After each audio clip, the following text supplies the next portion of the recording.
Mental health can be an uncomfortable topic to discuss, but we as a nation need to start having conversations about these challenges, especially for young people.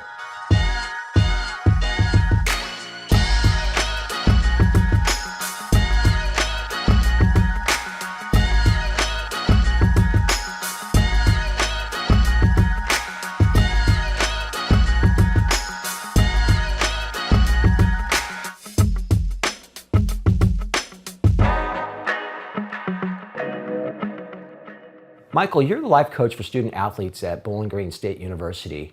Have you noticed with young people and the athletes you work with an uptick in mental health issues in the last year, especially after COVID? Well, for sure. Obviously, journeying with these students through COVID, it has been, I would say, an exasperation of what has already existed for many, many years. Right. You know, we talk about mental health. I prefer just to talk about health. That within health, there are mental challenges, physiological challenges, emotional challenges. Oftentimes we kind of say there's mental health, and that's what creates some of the stigma, is the way we talk about it, is that I want to be, and I want the students to be, healthy human beings. And that means they're healthy recreationally, sexually, emotionally, physically, mentally. And so mental health, I think, is a part of overall healthiness. That said, COVID has done something that is extraordinary. Extraordinary, not necessarily always in a positive sense, in that it has really disrupted our deep desire for control. Because if we're honest with ourselves, when we're feeling most unsettled and even mentally challenged, is because something around us or inside of us, we feel like we're losing control. When obviously the world was in disarray, yeah. Right. I mean, we always have control issues. Every human being has some level of control issues, but then you throw a global pandemic in the midst of that, social unrest, racial inequality, all these things kind of coming together at once. It was very challenging. And I think one of the best ways to tackle mental health challenges is to be fully authentic and transparent and vulnerable within community. Well, it was hard to be connected to people through that time. And so I think for our student athletes in particular, and our young people, they were disconnected from human connection. It's interesting, you talked about not separating the mental side of it. There's a term used spiritually, which is disease, but it's dis-ease. Dis-ease, which pertains to physical, mental, everything about us, right? So if we're not at ease, the opposite of that, then we're not well. So really fascinating about COVID and how that has affected the control issues that we all have. So how do we move through this? How have you been counseling young people through this time? Well, I counsel them through this time the same way that I always would, and that is that I'm always going to help individuals try to identify the core issue. So if I'm struggling, if I'm feeling anxiety, that's symptomatic. If I'm feeling worry, that's symptomatic. If I'm feeling frustrated or angry, those are symptomatic. So what's happening inside at a deeper level, at the core, that's actually facilitating that? So I'm actually going to go to the core and say, what has been the thing that's triggering? What has been the control that you want that you no longer have? And just go deeper so that I'm not just putting a Band-Aid on the situation. I'm helping them actually deal with the cause. So that's the first thing. For instance, if someone says to me, I am dealing with anxiety, let's use that as an example. I will take them through a 3-step process. The 3-step process is I want to identify it, I want to investigate it, and then I want to incriminate it. So the first, I want to be able to say, I'm feeling anxious, and say it out loud, and to be able to kind of acknowledge and identify, I'm feeling anxious, or frustrated, angry, fill in the blank. But then I want to investigate it. Why? What is causing that sense of anxiety, that sense of nervousness, that sense of restlessness, the unease, right? The disease. What's causing that? And I want to walk around it, just like if I were walking around our GameChange mug here, and I want to kind of, I can identify this is a GameChange mug. But then I walk around it, I study the mug, I look at it, I kind of ask some good questions and kind of understand why. And then I want to incriminate it. Not judge it in a bad way, like you shouldn't feel that, but incriminate, like what am I going to do about it? How am I going to respond to that? What are my positive strategies to actually emerge from that. And that's kind of the process I take our students Do you find that that they, when they're investigating, they're able to pinpoint? Because I've noticed with young people, they have a hard time self-reflecting, and maybe when they're asked to investigate, they go, I don't know, I just feel anxious. Yeah, and again, this isn't just young people, but anybody who looks at themselves in the mirror without the feedback or input of those around them, we tend to be out of touch with reality. We're not very good at self-reflecting and self-awareness. Now, what we need, and what I can provide, and what even friends and family can provide, is to ask some questions and to help them explore. Because anything that's in the darkness, anything that's buried deep within, has power. Yes. But the minute it comes into the light and I can say it out loud, or you can ask me a question and then I can respond, it's like, ooh, now I understand. And again, it's just about asking questions. You know, it's interesting. I am a counselor, I am a coach, but I can't always assess myself really clearly. Yeah. So it's interesting. You know, I could sit with anybody who's sharing a deeper problem, and I can look at that and very quickly be able to diagnose and to understand what's going on. But then if I'm feeling frustrated, anxious, or worrisome, I'm like, what's going on? Right. And then I actually have trained myself to reach out to someone and say, can we sit together? I need to process this through. None of us are exempt from the ability to need community. So for those of us who have a friend or a child or anybody in our lives that are going through this, you said you asked them some questions. What are some of those questions? Like, what should I ask if I want? It depends on what the they're so diverse. So part of it is learning to develop almost a resource guide or a menu of questions that we typically ask. But I would say more than anything, it's the ability to sit with someone, to look closely, to listen carefully, and to love extravagantly. Right. That's kind of my posture. Right. So if I can sit with someone and actually just look at them and see them and listen to them and just love them unconditionally, right, in many ways, it alleviates a lot of what they're experiencing. Right.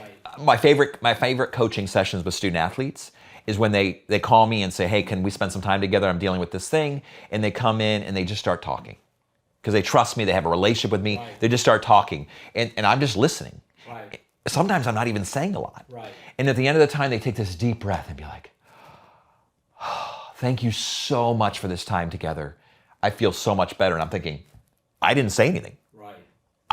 I may have asked a couple questions, but I sat with them in their presence. You know, it's interesting, Jack, the most important gift we can ever give to a human being is to be fully present, right, in their presence. Right. And to be fully present in their presence, not to diminish the need for skill at asking really good questions, but to be fully present is most of the work. Now, back to the questions. You know, when do you feel this way? How does this manifest itself in your life? Are there particular contexts? Where? So you can even do the why, where, when, just some simple, right, questions to just kind of unpack. And when I get stuck even, you know, sometimes someone's sharing with me and they start talking and I'm like, okay, so what's the next question? Here's my little trick. You want a trick? Tell me more about that. Right. They talk a little more. That sounds really hard. Tell me more about that. Mm-hmm. And you just let it unravel. You just let it unravel. And then what happens is I can kind of look at all the different pieces and say, you know, Susie, you know, LaShawn, this is what I'm thinking. I'm thinking that when these things happen, or I think, and again, it's going to go back to control. There's something, because all frustration in life and all difficulty and restlessness emotionally in life typically comes from unmet expectations. Right. I expected this, and now I have this. Right. There's this conflict, and now I'm feeling this.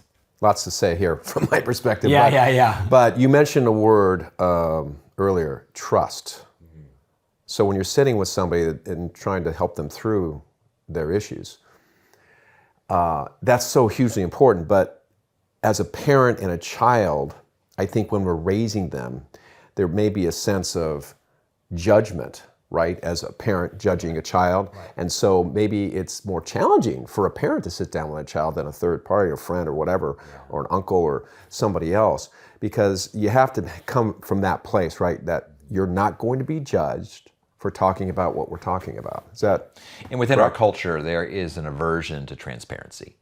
we tend to think that we are going to be judged and that we shouldn't talk about these things, which is interesting. What I like to say to our young people is imagine those scenarios and those situations where a friend has come to you and shared something really hard and has been honest and transparent and vulnerable.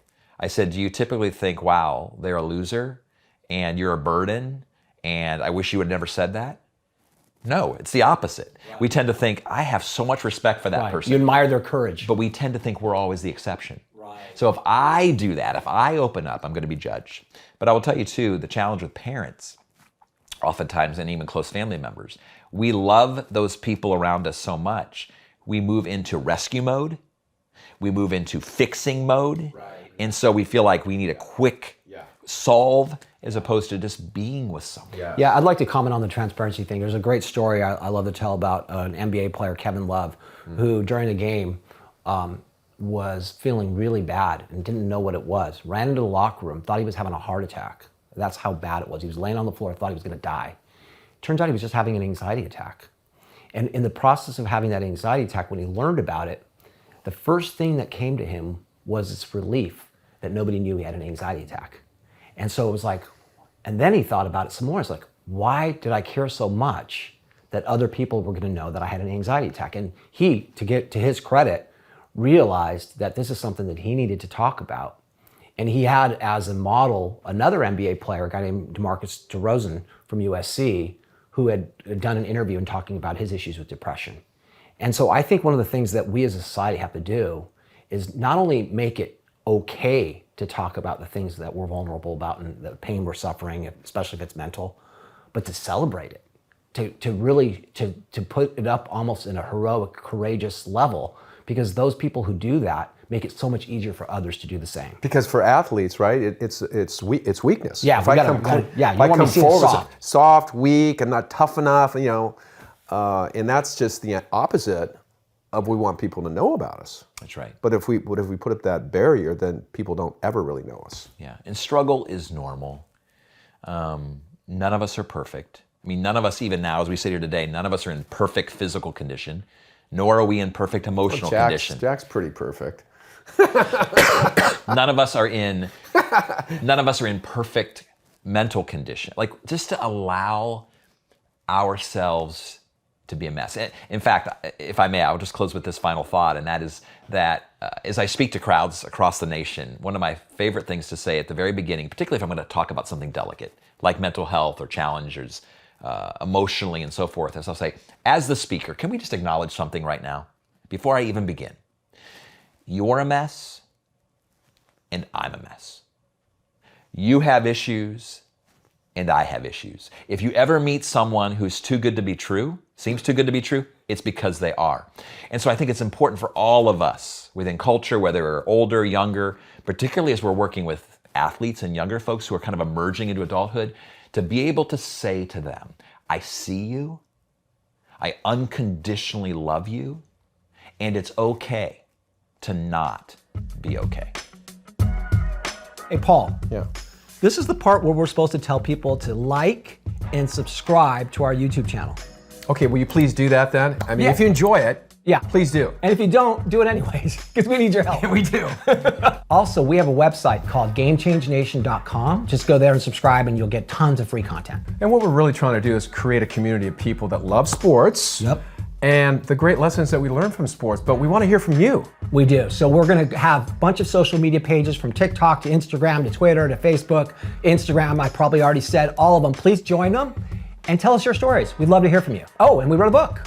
Oh, Forgot about that. Forgot that. The book is called Through the Tunnel. It's available on Amazon now. If you go straight down here to this link that you can see below us, you will be able to purchase it. We'd love it if you could do it. Thank you very much. Thanks, guys.